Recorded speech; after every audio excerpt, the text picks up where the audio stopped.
குழந்தையும் தெய்வமும் ஒண்ணு அப்படின்னு சொல்லுவாங்க இல்லையா? ஸோ குழந்தைங்கள நம்ம எப்போதுமே தெய்வமா பார்க்கும்பொழுது, நமக்கு அந்த குழந்தைங்க கிட்ட கோபமே வராதுங்க. காலையில குழந்தைங்க பள்ளிக்கு போகும்போது, அவங்கள டென்ஷன் பண்ணி அனுப்பக்கூடாது. அந்த நேரத்துல அம்மாவும் ரிலாக்ஸ்டா இருக்கணும். அப்பதான் பாருங்க, நம்ப குழந்தைகளையும் ரிலாக்ஸ்டா அனுப்பி வைக்க முடியும்.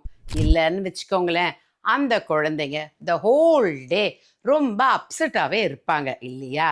ஸோ குழந்தைங்கள நம்ம எப்போதுமே பாராட்டி, சீராட்டி, தாலாட்டி, தட்டி கொடுத்து வளர்க்கணும். அழகுட அடிப்படையே அன்பு தானே.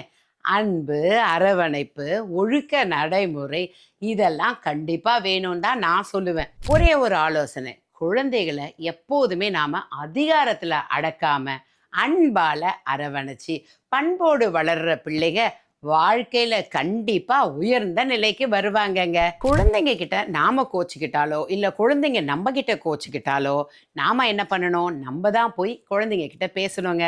ஸோ அவங்களுக்கும் நமக்கும் ஈகோ அப்படிங்கிறது இருக்கவே கூடாது.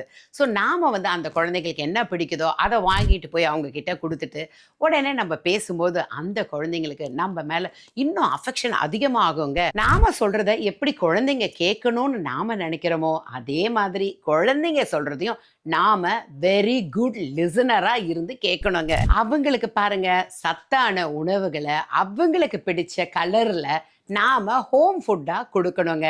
ஸோ ஒரு கலர்ஃபுல் ஃபுட் குடுக்கும்பொழுது, நாம பாருங்க கம்பல் பண்ணாமயே அந்த பிள்ளைங்க ரொம்ப என்ஜாய் பண்ணி, லைக் பண்ணி சாப்பிடுவாங்க.